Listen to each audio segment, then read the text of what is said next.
Welcome. My name is Nancy Sinkoff. I'm the academic director of the Alan and Joan Bildner Center for the Study of Jewish Life and professor of Jewish Studies and History here at Rutgers. And I'm delighted to start our semester with this online course.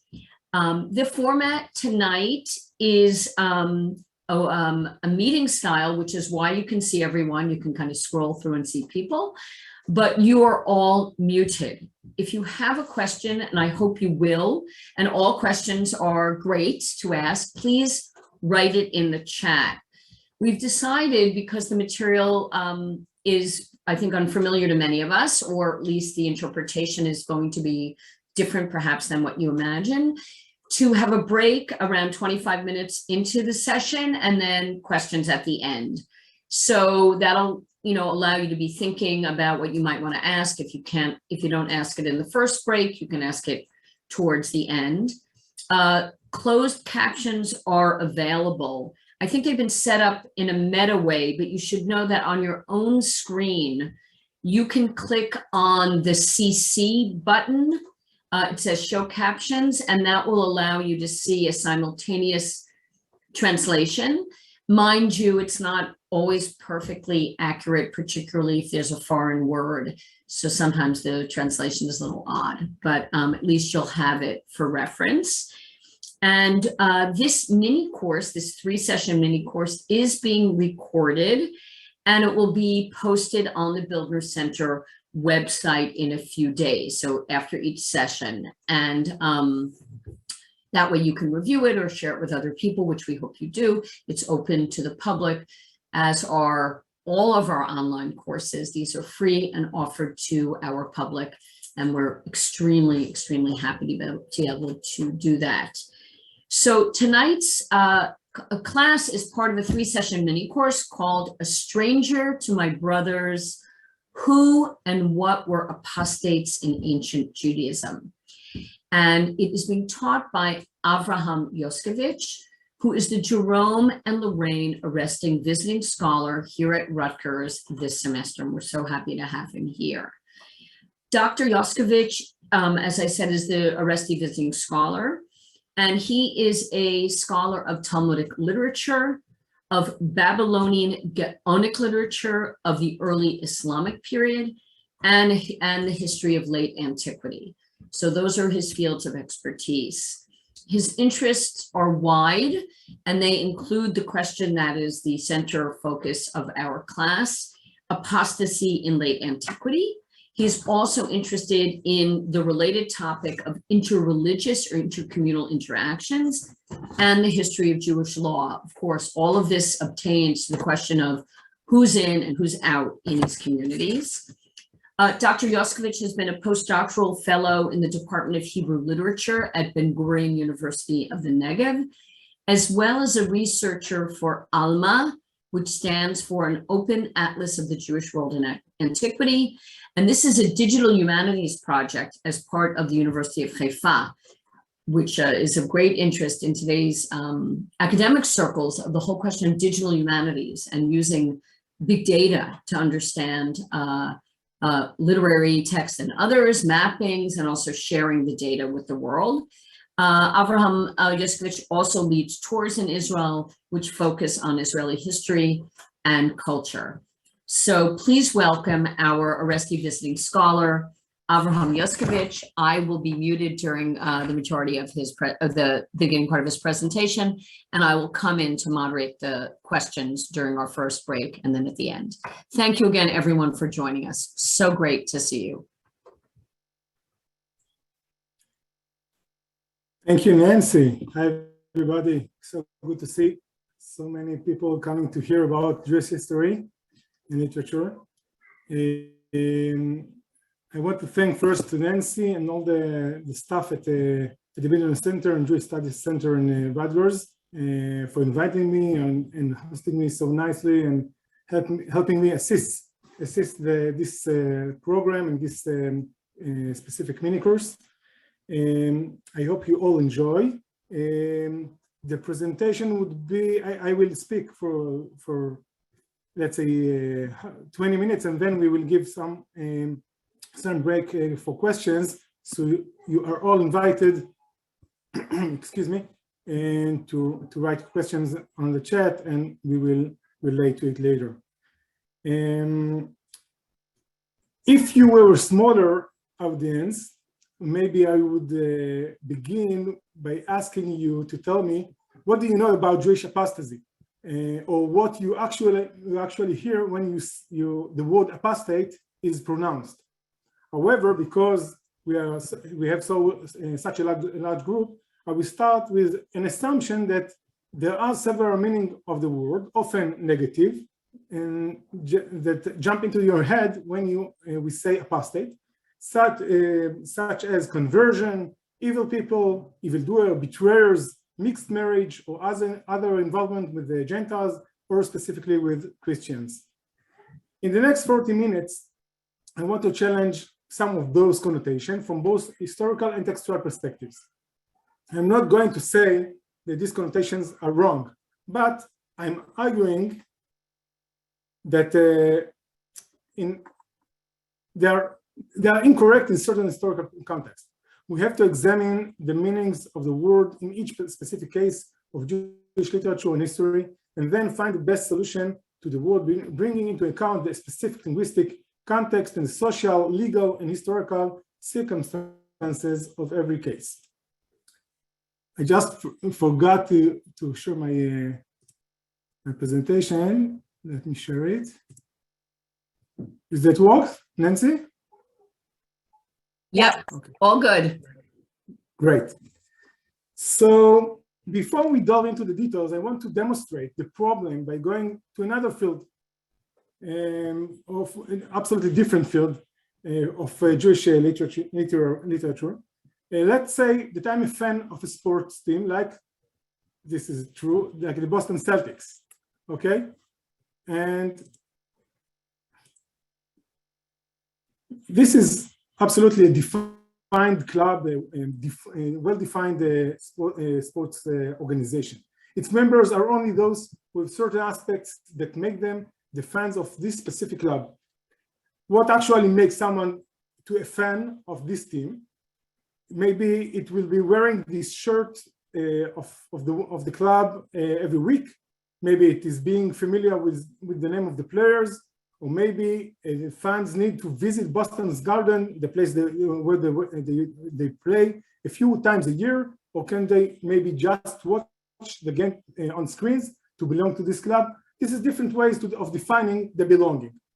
Does it make a difference if they know only today's superstar, Jason Tatum, but they have no idea about the past figures and legacy of people such as Bill Russell or Larry Bird?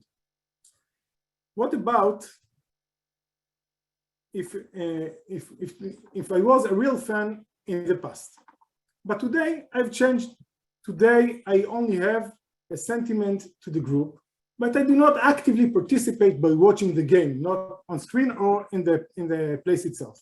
Can somebody tell me that I'm no longer considered as a member of the club? And what if I dare to buy a shirt to my son or to myself of another club, maybe of the Golden State player Steph Curry or other? In that case, can the club may reject my membership? These questions are relevant for any social group, actually, not only for sports teams, and especially groups of the kind we call religions. It is easy, like in sport club, to be a member of a religious team, to wear a shirt or a hat, and then take it off and wear another one, and then to belong to another religious team. Now I want to jump to a different field, but from the sport, to leave the sport field and to come back to the apostasy questions. And very interesting development occurred two and a half years ago, when the UN declared the 22nd of August as the International Day of Commemoration for Victims of Violence based on religion or beliefs. According to the Article 18 of the Universal Declaration of Human Rights, freedom of religion and belief, which I think was accepted after the World War II, it includes the word, religion includes freedom to change his religion or belief. This declaration maintains that a person, subject, can change his or her belief if they only wish to. As Eleanor Roosevelt, who was one of the leading figures of this declaration, puts it in her words, everyone has the right to freedom of thought, conscience, and religion. This right includes freedom to change his religion or belief, and freedom, either alone or in community with others, and in public or private, to manifest his religion or belief in teaching, practice, worship, and observance. I emphasize here the notion of changing, the freedom to change the religion or belief. The words of Roosevelt and of the UN Declaration represent a Western modern view of freedom and liberty and dynamic identity possibilities. But I want to question this assumption, at least in the context of ancient times conceptions, in line with the question about changing the shirt as a symbol of identity. Historically, is it reasonable? Was it true that religion or belief can be changed easily? Since when is it the way people think of religion and community of religion's identity? Relating these questions demands a deeper consideration of what is religion or religious belief. In this mini course, we are not going to solve this issue, of course, but we are going to address this question in a specific context and time frame by tracing the history of one Jewish term, the word mishumad, which is translated usually as apostates to English. We try to tell the story of the idea about apostates along the first millennium current era through the development and the history of this term meshumad, apostate. We are going to read some ancient sources written in different ancient languages while trying to answer these three major questions. First, what was the meaning of the word meshumad in changing times and under different circumstances? Secondly, is about the reality of Jewish apostates in ancient times. Can we conclude questions such as how many where they lived and what they did? And finally, what are the conceptual implications, we can say even philosophical implications, of the status of apostates in the community? Each one of our three sessions will be dedicated to one of these major questions. Now, let us clarify some basic details, beginning with the time framing and geographic space, before describing roughly some of the sources and their character. As you see on the screen, the timetable, the period under discussion is pretty long and is about the first millennium CE, beginning and the end of the Second Temple period in Jerusalem, let's say at the first century CE, and coming to an end in the death of Rabbi Gaon, the prominent head of Pumbedita Academy, which located in Baghdad in the first half of the 11th century, let's say here. The death of Rav Hai Gaon considered as the end of the period of Geonim, the heads of the academies in Babel, Jewish Babylonia. This brings me to the next point, which is the places where our sources are created and the environment they reflect. During this long period, some major events and changes were taking place for the Jewish people. First in Eretz Israel, under Roman rule, and later also in Mesopotamia, or as it's mistakenly called sometimes in Jewish tradition, Babylonia, Bavel. These two areas suffered wars, rebellions, hunger, and economic crises under changing empires and rulers. In that context were also religious conflicts and religious initiatives in the Jewish people, and just next to the Jewish people, such as the birth of Christianity, rising of the Zoroastrian religion in Persia, the birth of Islam, and few more phenomena I cannot relate here and now. Excuse me.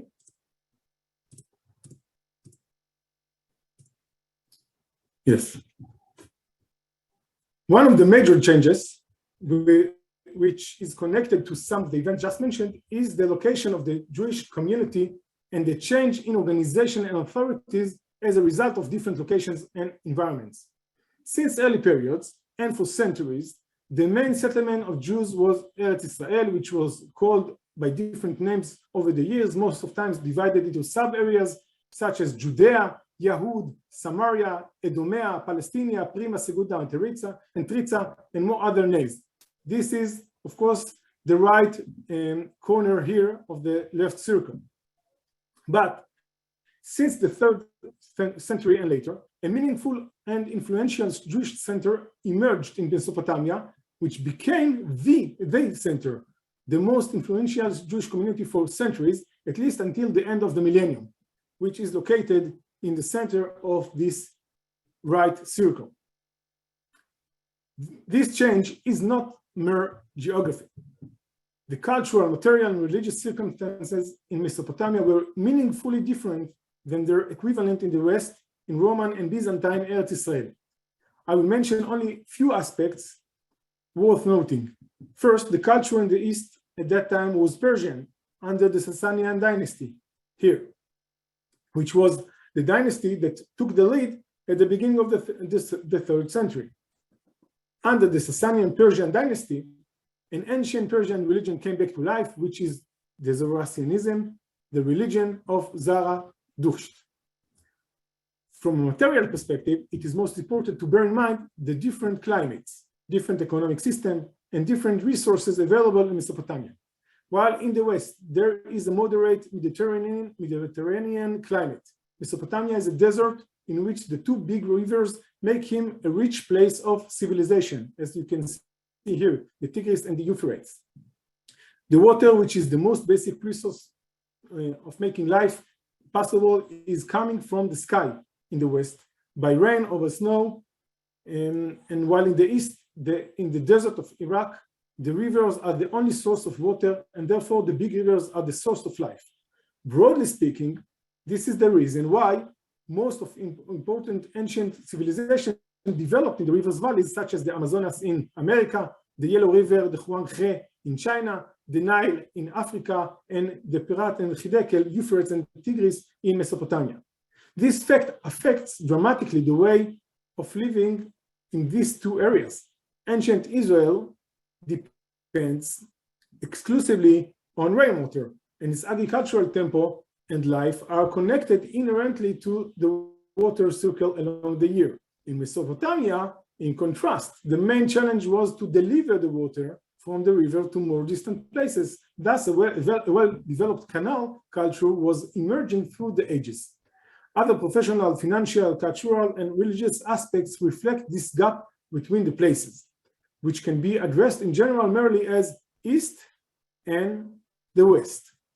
Of course, the Jewish religion and society are no exception, and it was affected by this change in the same manner. Now, I want to refer to the way we can learn about these ancient cultures, ancient Judaism and some other. What are the sources of our study? What are their purpose and their characteristics? This demands a lecture in itself because we speak over a long period and on the diverse textual sources. However, we can draw some characteristics that may help us understand the potential of these sources and of our limits in gaining a sense of the past. The very ancient Jewish sources can be divided by their time, geography, genre, or content. Therefore, I will limit myself to main text only, leaving aside important compositions such as the Bible. Early in the 1st millennium, creative and comprehensive work was done in collecting Jewish legal traditions, the Halakha.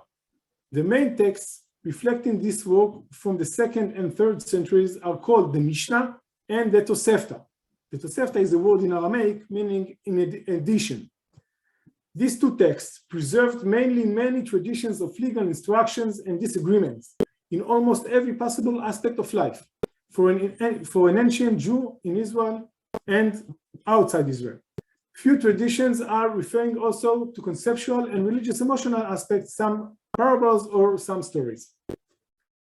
In the next centuries, the material from the Mishnah and its equivalent functioned as the base for an intensive process of interpretation and commentary preserved in the Talmud. But we actually have 2 Talmuds, the one which was collected and edited in Israel and the other which is a product of the sages who lived in Babylon, in Mesopotamia.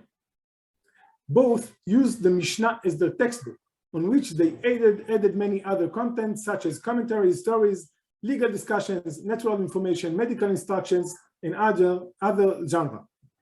Their time is generally referred as to the end of the 4th century and the end of the 5th century for the Babylonian Talmud. Later, the Middle East was changed. The Islam emerged and ruled most of it for a long period. The Jewish texts were changed also, and not without connection to the broader cultural shifts the Islamic period brought during the years. These texts related to the former texts, mainly the Babylonian Talmud, but it was not the only source that influenced their writing. If I try to conclude something about Jewish ancient sources very briefly, we can say that the common ground of all these texts is first their interrelations. Each text relates to its predecessors, sometimes in disagreement, sometimes by adaptation, but almost always with relation to earlier sources. Secondly, is the aspect of disagreement.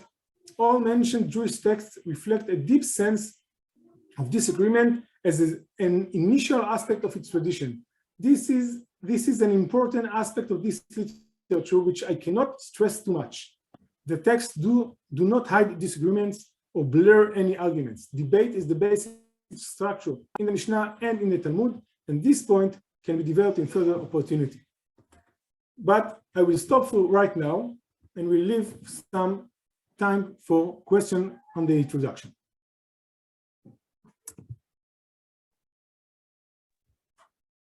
Great. Abraham, I think you can stop sharing your screen. And so there are a couple of questions that I've received in the chat. I think it might be helpful, again, to just emphasize the time frame and the figures that are your source materials. So, I mean, again, I think some people might not know even really what a Gaon is, why someone is called a Gaon. So that might be helpful. Okay. So why don't you do that? Go ahead. Yeah. Can you say a little bit more about the time frame? People would like a little clarity about that. Okay. I will share it once again. Right. Is it? I don't know if you can do it. Can you possibly? The circles that repeat, is there a way? It might be too late to do that now. They're to tell them to stop circling. Okay. Or you may not be able to do that. I cannot do it. But okay. I think the circle is help to understand the time frame, which begins at about the beginning of the first millennium. The temple was destructed in 70 CE. So my first source is around about this period, the middle of the first century CE. My most latest sources are from the 10th and 11th century CE. Which is already from sources in the Islamic period. And I will relate to the other aspect of who are the figures. I mentioned mainly the Gaonim, because at the end we will see some examples from the Gaonim. The Gaon meaning like in modern Hebrew, it's meaning like a very smart person, but it has nothing with that. At that time, Gaon is just the head of the academy, the head of yeshiva. There were 2 yeshivot, sometimes more yeshivot. During the second half or the last third of the millennium, since the 700 or 800 to the end of the millennium in Iraq, which are called mainly by their places of origin. Pumbedita is a city, a town in Mesopotamia, and Sura was a small city in Mesopotamia. At the end of the millennium, these 2 academies already lived their original place, and joined to the academies in Baghdad under the Abbasid rule. Anyway, the Gaon is just the head of the academy, the way we call like a kinui kavod, like an honorary name for the head of the Jewish community, or at least of some Jewish community which was active in Mesopotamia at that time. Okay, good. Did I answer? Yes, you did, and you can take down your slide now because you're sharing again, right? Oh, yeah. Yeah. So thank you for that. So some people who are familiar with this terminology, apostate, may relate it to another term that they know in Hebrew, which is min, or maybe Epicurus, or the term acher, and then in English, the term convert. So can you tell us how those terms relate or don't relate? Or if we're jumping the gun on the whole course, you don't have to do that. But yeah. Of course, this is, at least for me personally, it is one of the most interesting questions.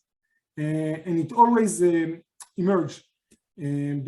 Because I think it is interesting because that's exactly what I meant to do when I began this project.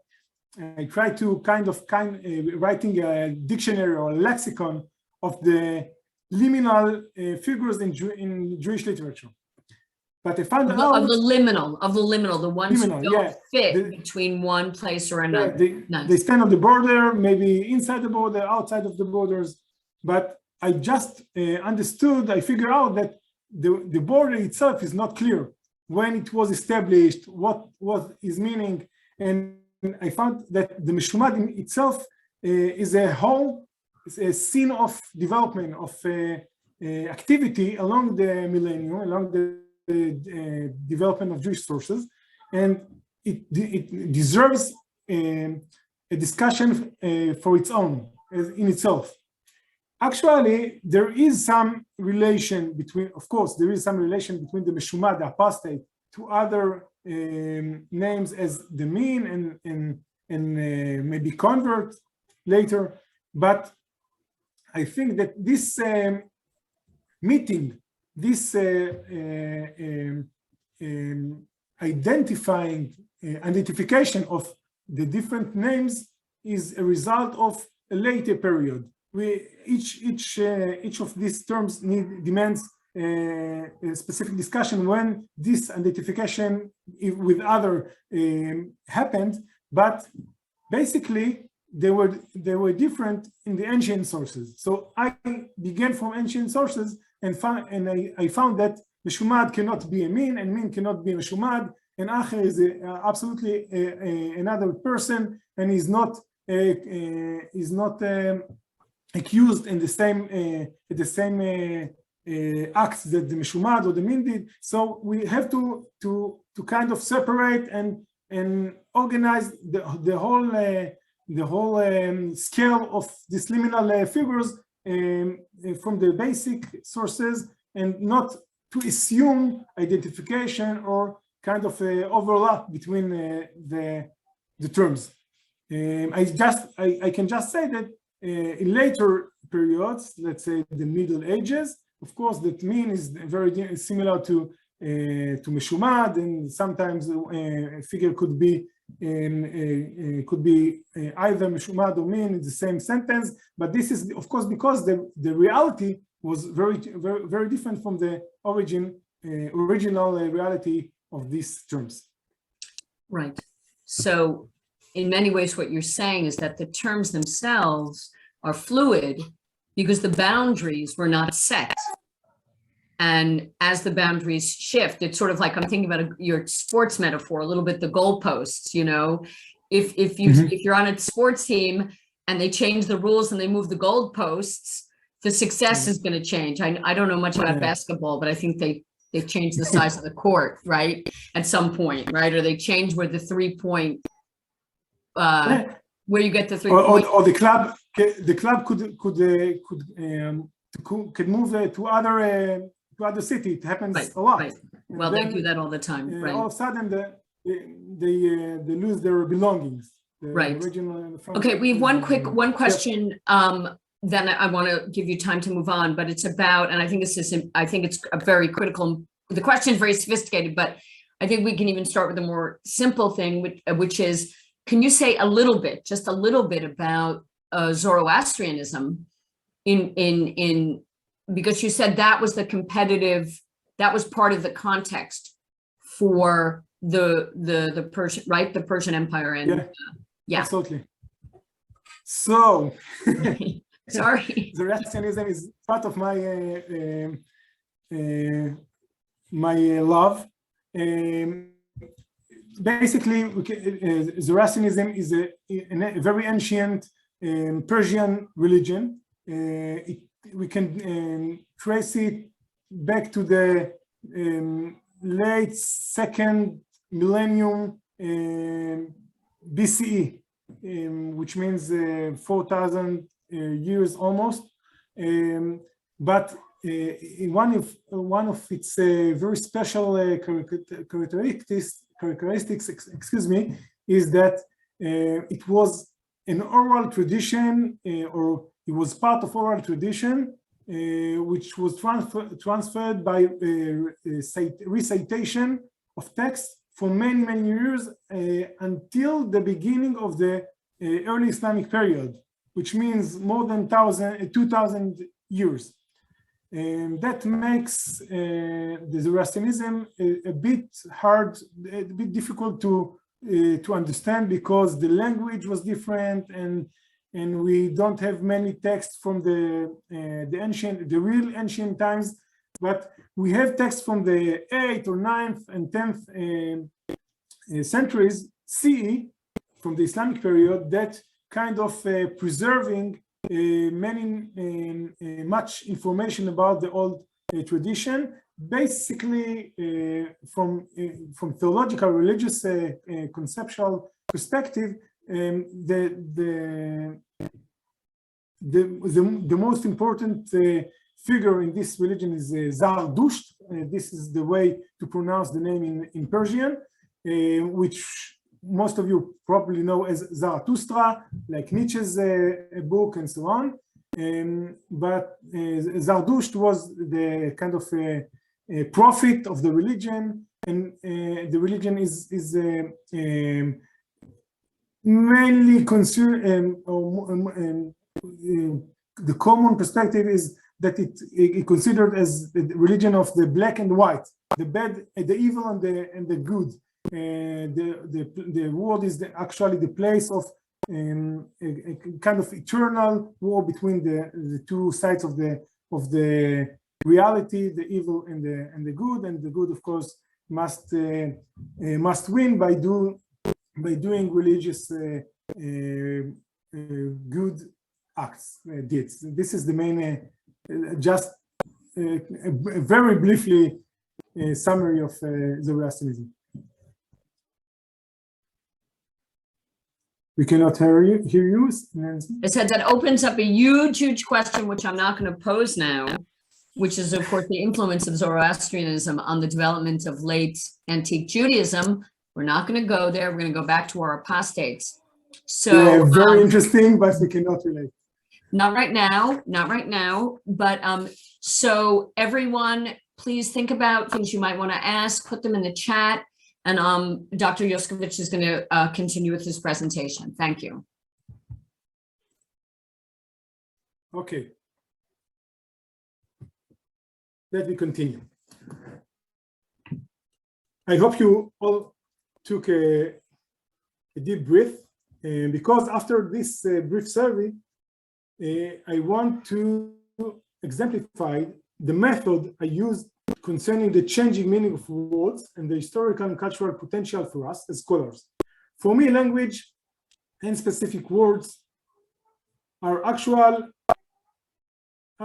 cultural products, and thus they may reflect cultural structures, conceptions, and changes if we use them in the right way. It is easy point to explain today, since the digital world provides us many examples of rapidly changing semantics for words that probably most of you know, such as cookie.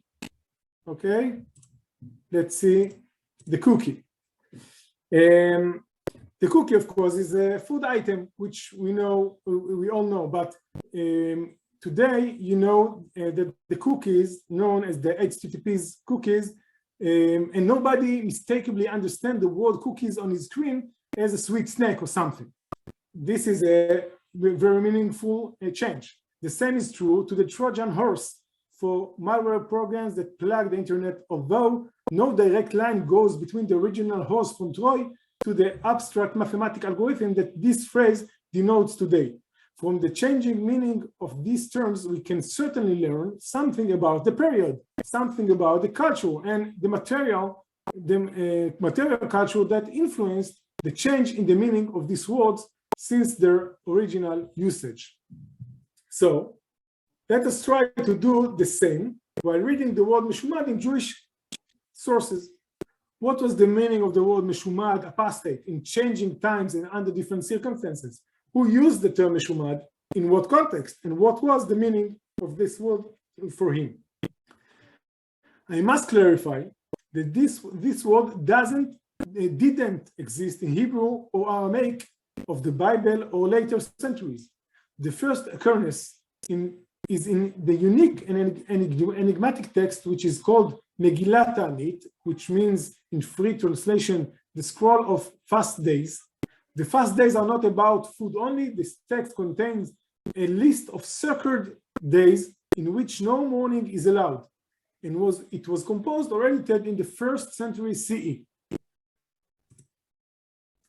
One of the dates mentioned in the scroll is the 22nd in Elul, that falls sometimes in late August or September, and it reads in ancient Aramaic as follows. I will read it slowly in Aramaic and then the translation, as you see. ב-20 u'tren be tevu lemiktal meshamdayo. They renewed the killing of apostates. Very short and very enigmatic. We don't know who are those they and what exactly the apostates are. But this short source can teach us that the word apostates occurs for the first time in Jewish literature in the Aramaic language, which was then the spoken language of Jews. This is important. I'm not going to get into it, but this is important because there was a debate, or there is a debate about the origin of the word meshumad, and I think this source is crucial evidence about the source of this word in Aramaic. Secondly, in this context, it is negatively marked somebody, and the expected response against those apostates is death punishment. Based on this source, we cannot say what is the reason they were called apostates. Who were these people, the people who called them apostates, and what is the fuller political or communal context this was done? One more important detail is that these people were considered terrible sinners, but it is reasonable to say that according to this source, they were considered part of the community, not as outsiders, maybe like the fan who wears the club shirt but violates the rules of belonging by cheer up another team. Otherwise, the Jewish authorities couldn't punish them to death and wouldn't wish to do that. So we may say even they couldn't care less for their sins if they were not still a part of the community. Our next story, we will read it immediately. It can help us understanding the next point of view of these apostates in the eyes of their core members, the ancient Jews. The story is reported in the Tosefta, which I mentioned earlier, which is a later text than the Scroll of Fast. It was edited in the 3rd century CE, but if we take its own testimony seriously, it testifies an event from the period of the Second Temple, in the days of Hellenistic dynasty ruled in Jerusalem. And it goes as follows. Bilgah's ring is forever fixed and his window closed because of Miriam, the daughter of Bilga, apostate, who was apostate or something. She married an officer of the king of Greece. And when the Greeks entered the temple, Miriam came and struck the top of the altar, saying to it, "Wolf, wolf, you have destroyed the wealth of Israel and have not helped them in the time of their distress." There are some who say that because he delayed to take up his watch, and it relates to Bilga, that is the reason why he is excluded forever. The background of this story, excuse me, the background of this story is that the administrators and workers in the Jewish temple were families from the tribe of Levi only, and they are called the priests. The work along the year was divided between the families, each family per week, 2 times a year. The story tries to explain some unexplained fact, which was why a certain family, named after its ancestor Bilga, got a place for organizing its work in a place which was considered of a lower status. According to this Tosefta, which brings the story together with this information about the Bilga's family temple work, the reason for their inferior status is the acts of the descendant Miriam. And what is going on in this story?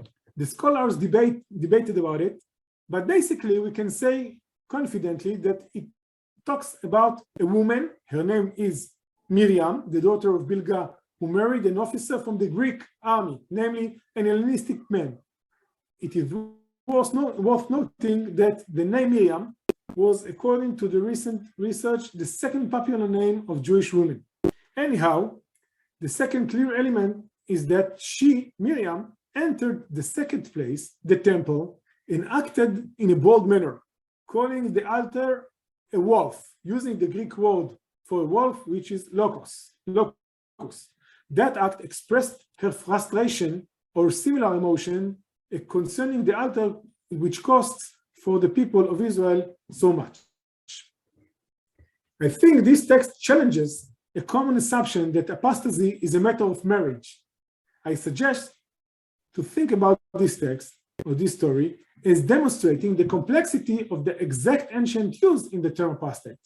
While most scholars and ancient commentators think that she was called an apostate because she married a Greek husband, when you read the story, there is no need to understand this story that way, besides a common assumption about the nature of Jewish apostasy. The story tells us something about Miriam, who did an evil act toward the altar and the temple, and probably she deserves a severe response. This understanding is in line with the minimal interpretation of the first source from Ta'anit scroll, which means somebody who did a terrible thing and deserves severe punishment, might be even a death. But the ancient Jewish sources did not reflect anything about specific nature of the acts of this apostate. Her linkage to the Greeks explain her entrance so close to the temple, which is not allowed by Jewish custom. Without being married to this Greek officer, she couldn't come to the altar and say what she said. But because she got into the temple with the Greek conqueror, she could get to a place where Jewish people, and especially women, could not stand usually. I must note now also that this source records 2 opinions about the sin for which the Bilga's family was condemned, which is not related to apostasy. That means that even this source from the 3rd century was not true about the direct connection between the case of Miriam, the daughter of Bilga, the apostate, and the lower status of her family. The clear impression is that the story is an artificial attempt to explain some problem with this family. This is a unique Jewish ancient literature, a unique story in Jewish ancient literature in some aspects. First, it belongs to corpus of narratives reporting an event from the Second Temple period, which is few centuries earlier than most of the earliest rabbinic traditions. Secondly, The story regards to a woman as its main person, the protagonist, which rarely occurs in rabbinic literature. Third, and the most relevant to the subject today, is that this is the only story which mentioned Meshumad, an apostate, in the whole early rabbinic literature. There is no other story which calls someone would be when man or woman an apostate. Other mentions are dealing with apostates in the sense of halakha or legal context, but there is no other real evidence to apostates than this story. No other actual case of a person who bears the title apostate. It is the only name of apostates in the whole rabbinic literature for at least a millennium. An important question regarding this last point is this a real story? Or is it only a much later reflection of some ancient tradition regarding to these women and their family? This is a big question that I will relate later on in the next meeting. For right now, it is enough to point out that the way apostate functions in this specific context. As a conclusion for today's session, I want to read with you another text that represent a change in the history of the Hebrew term apostates meshumad. These final texts are taken from a later stratum of rabbinic literature created during the early Islamic period in Mesopotamia from the 9th and 10th centuries, as I said before. The situation of Jewish community and other minorities, changed at that time heavily in some aspects. One of the major effects of the rise of the Islamic rule is the new definition of religion and religious belonging. The new ways of defining religious communities make the question of belonging to a certain community different from the former conceptions in a way. Islam is an imperial monotheistic state religion, and it changes the conditions. Every person permanently was then a candidate for joining Islam, while the Islamic rule constituted positive and negative incentives for joining Islam. Under this pressure, the Jewish authorities needed to respond to a whole new set of situations, challenging the traditional way they related communal belonging, following their ancestors. We can see an example for this change in a discussion about the right of apostates to inherit his father. And I must know that this is the question about inheritance of apostates is rising first at that era, not before the early Islamic period, which is worth noting a fact in itself.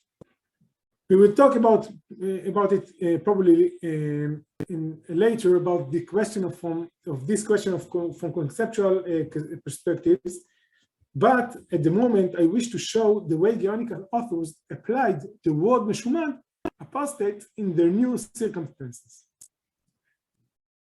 And as you can see on the screen, it is a response, and we call it a responsum from Latin, a question, an answer to a question that was sent to the Jewish authority, the Jewish head of the academies in Babylonia. And the answer, many times, not always, mentions the question not in indirect way. In regard to your questions, and the question goes as follows. One who loaned to his friend and later the friend apostated, which means converted, and then his father died. What about getting back the loan from the inheritance of the apostates, which means a convert to Islam? That was the question. And the answer goes as follows.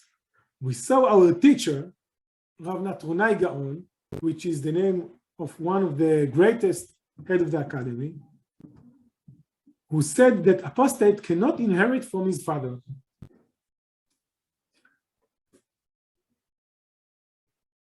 Now I want to show you another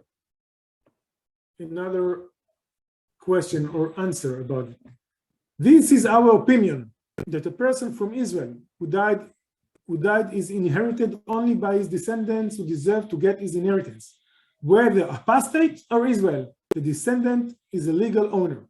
And I skipped a few lines, and the conclusion is, but Israel, a Jew who is the son of an apostate, inherit as usual in any case of father, which is not different from any case of inheritance. These two sages, these two different answers, opposite answers, are given by sages who lived in different times. I think the gap is coming to more than 100 years between the two Jewish sages, and they disagree about the status of an apostate. The earlier, Rav Natronai, thought that apostates cannot be considered as a normative Jew. Therefore, he loses all his rights, including the financial right to inherit his father. That was the first answer. This is a radical and new opinion, which we cannot discuss right now in details, but most importantly, is that he thinks that apostates cross the line of the community. This is a real new conception in comparison with the older sources we discussed earlier, like the Talmud. For the first time, someone said that apostasy is connected to crossing communal defined borders. On the other hand, in the second answer, which is related to Rav Hai Gaon, who lived in the 10th and 11th century, it preserved the ancient opinion stating that apostate is just a sinner Jew. No essential change took place as a result of his apostasy. He is just a Jew as he was before, therefore he inherits his father as before he was defined as apostate. However, contradiction there is. Our question today is, what is the meaning of the apostate in their eyes? From several sources of Rav Natronai and Rav Hai, which I didn't bring here, as well of sources of other sages in Babylonia, it is clear they called apostate to the person who joined Islam. Both clearly implied the ancient word meshumad on the new reality of Islamization, thus changing the meaning of the word and specify it to conversion from Jewish community to another rival religion. That is the end of the first chapter in the history of the apostate in Jewish ancient literature. It becomes to mark an Islamic Jew who may belong to Jewish community in some aspects, excuse me, while being excluded in other aspects. It is a new combination of Jewish identity and definitely different from the perspective of apostates in the scroll of fast we saw earlier. Next time, we will discuss another aspect of this history of the Meshumad, its historicity in itself. Let me sum, okay? We have learned that the word in Hebrew for apostate is Meshumad. It is not fixed, namely its meaning is changing, and the sources show how contested is the common understanding of Meshumad in these early sources. The changes reflect cultural and legal changes and enable us to learn not only on the word's meaning, but something on the background behind the written sources. Thank you very much. Now I stop sharing. So great. We have a bunch of questions, and I just want to tell our listeners that some of the questions are anticipating a different social context. So the question of Christianity. So let's, if we don't get to it today, just hold on to it and we'll certainly address it later. But we have several questions. So I want to go back to the Zohar. I want to give Joe Rosenstein his question, which is about, just quickly, about the revival. You mentioned something about the revival of Zoroastrianism during the Tannaitic, that early period, 2nd century to the Gaonic. He was just curious about how you were marking this period of revival with the Zoroastrians, and we can then move on to questions of the apostates. But can you speak to that, the revival of Zoroastrianism? Or? Yeah, of Zoroastrian. Yeah. Yeah, we have some very interesting sources from the 3rd century mainly. Then a few developments occurred while the Sasanian dynasty came to the rule, to be rule in Persia and Mesopotamia, and side by side to this dynasty, which we call the Sasanians, they probably supported by religious authorities, Zoroastrian authorities.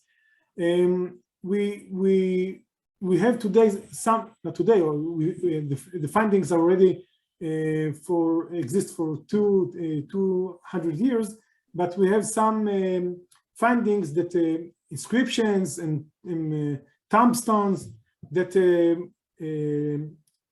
teach us something about this revival. The inscriptions tell us about some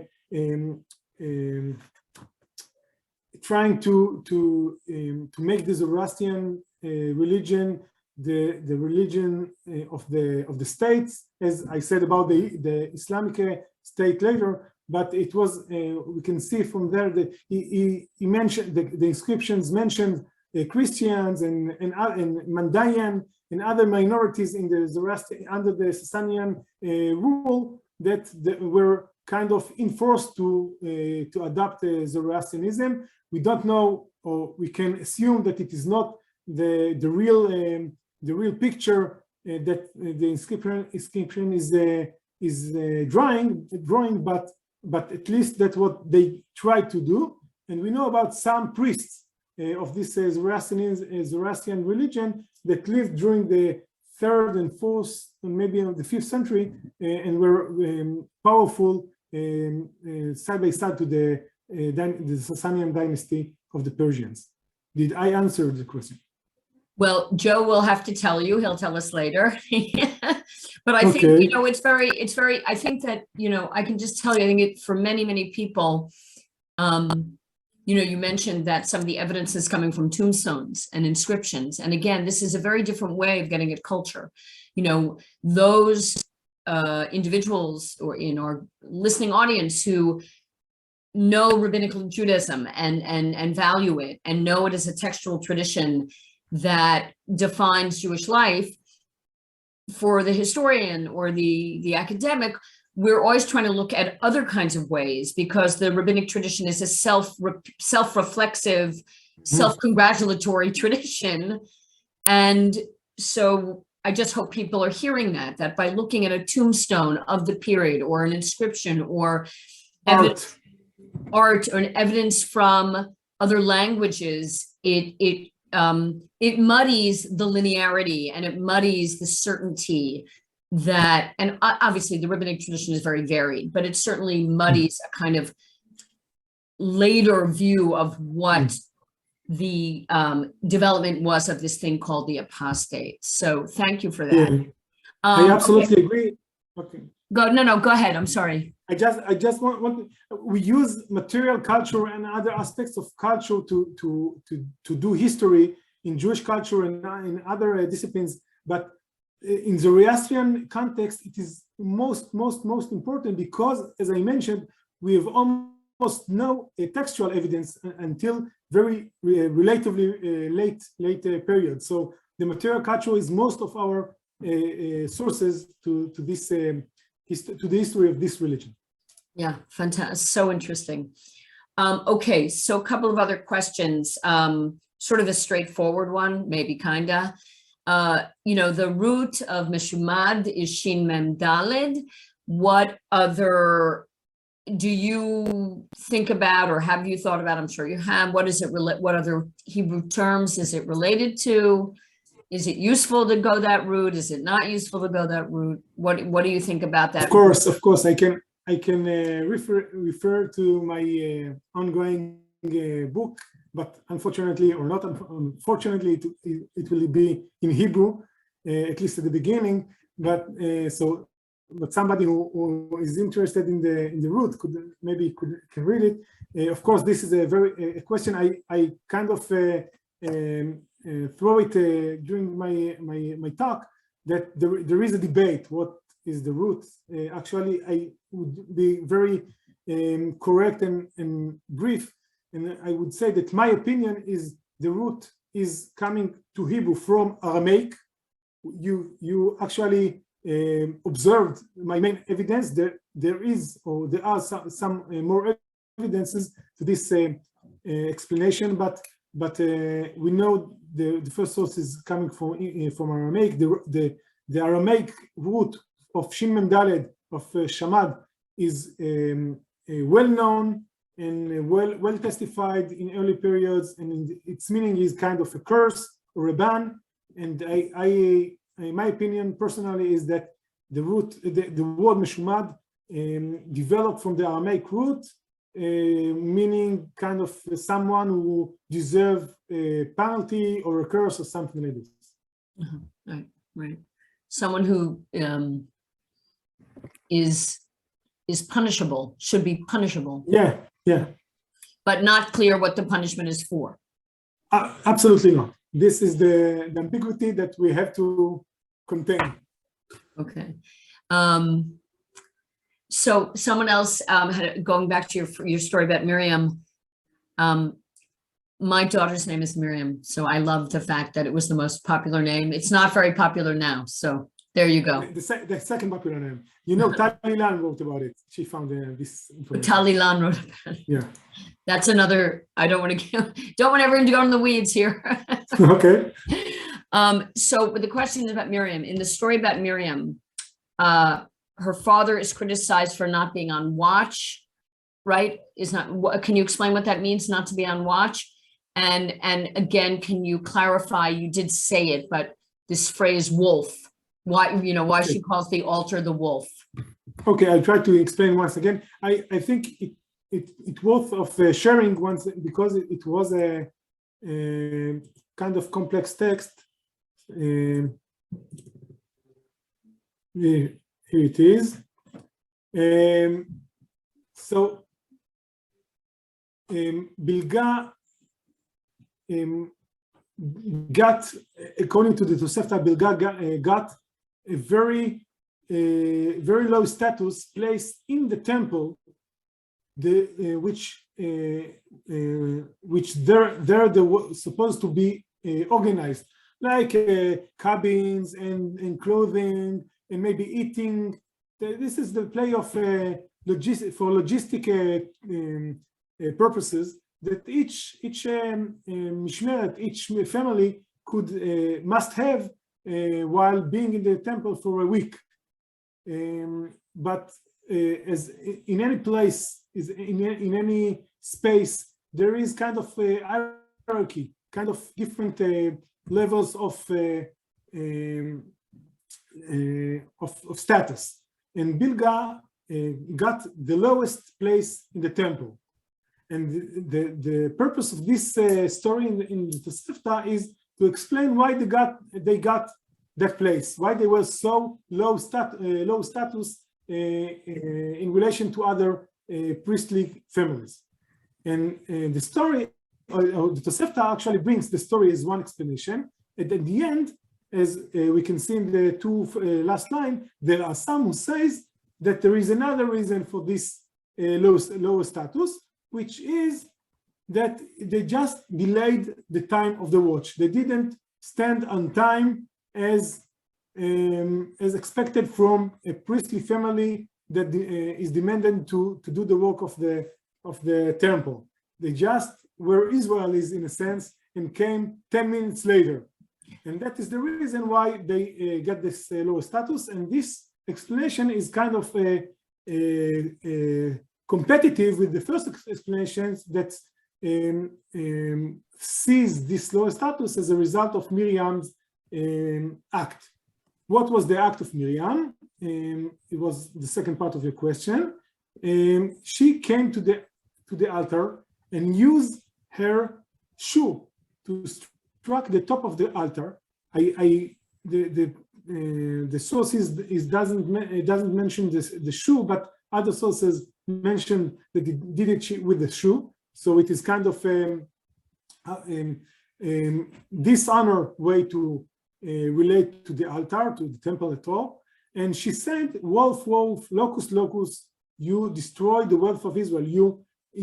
You hurted the money of Israel because you actually, she means that because the Israelites, the Jews, were enforced to bring so many sacrifices to the altar, so they lost their money for nothing. They brought too much sacrifices to the temple instead of eating their meat in themselves.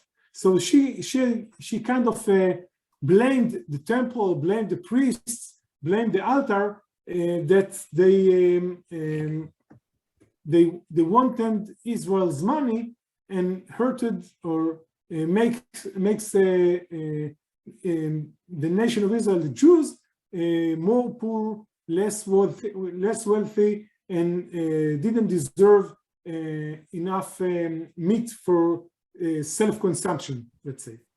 Okay. So actually, this very interesting argument about against the altar, I think, teaches that she wasn't outside of the border. She actually had a very deep sentiment to Israel, in spite of the fact that she was married a Greek officer. She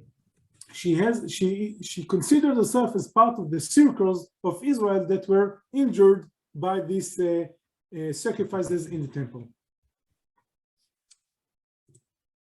Great. So thank you. So I want to conclude and thank our Aresti visiting scholar, Dr. Yoskovich, and to tell everyone that the second and third parts of this mini course, and of course this mini, it's the tip of the iceberg, to mix our metaphors, but at least you're getting a sense of some of the intellectual interventions into these terms that we think we know.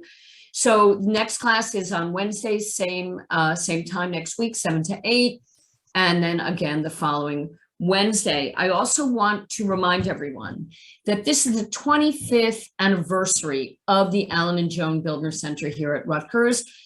The center has been delivering extremely high quality, if I can say, programming for the public for the past 25 years, ranging from the film festival to in-person events, and then of course through COVID, and now online mini courses and other online opportunities. So I want you to remember that you are benefiting from the philanthropy and the commitment of the university to support this kind of very high level Jewish education. So please, when you think about your philanthropy, whatever it is, know that it goes to supporting the center and the work that we do. We also, I want to make sure that we mention the fact that nothing could be done without the hard work of our staff, which is much smaller than you think, meaning the permanent full-time staff, starting with Karen Small, the managing director of the Bildner Center, Jenny Gurman, who's the senior department and center administrator. Her job actually is split between the Department of Jewish Studies, that's the academic wing for undergraduates, and the Bildner Center. Sarah Portilla, who's a program coordinator, Darcy Marr, who's part-time, who does publicity. I mention this to you because, and I say this as a faculty member at Rutgers, and I've been at the university happily for 25 years. And now, of course, I have my role as the academic director, but I am always extraordinarily impressed by the quality and the professionalism of what we produce, and it wouldn't happen without the staff.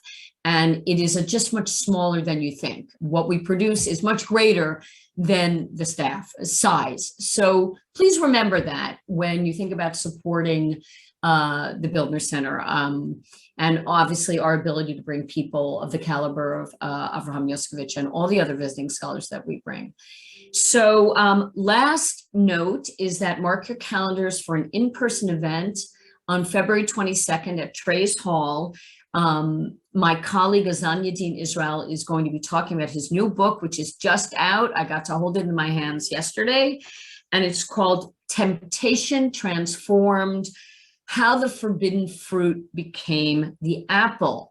And in many ways, it's in sync with the kind of questions that Dr. Yoskovich is asking. Many of us, if you ask people, what was the fruit in the Garden of Eden? They'll say an apple. Of course, it's an apple. Well, if you know something about the Fertile Crescent, that incredible region between the Tigris and Euphrates, there were no apples that grew there. So the tree, the fruit of knowledge, was clearly not an apple. But something happened in history, language, social context, historical context, to give us the apple. And a good sleuth like someone like Azad Yadin Israel is going to help us understand how the fruit of knowledge became, how the forbidden fruit became the apple. So I hope you'll join us. That's February 22nd. And see you next week. Have a good, safe evening. And thank you very much for joining us.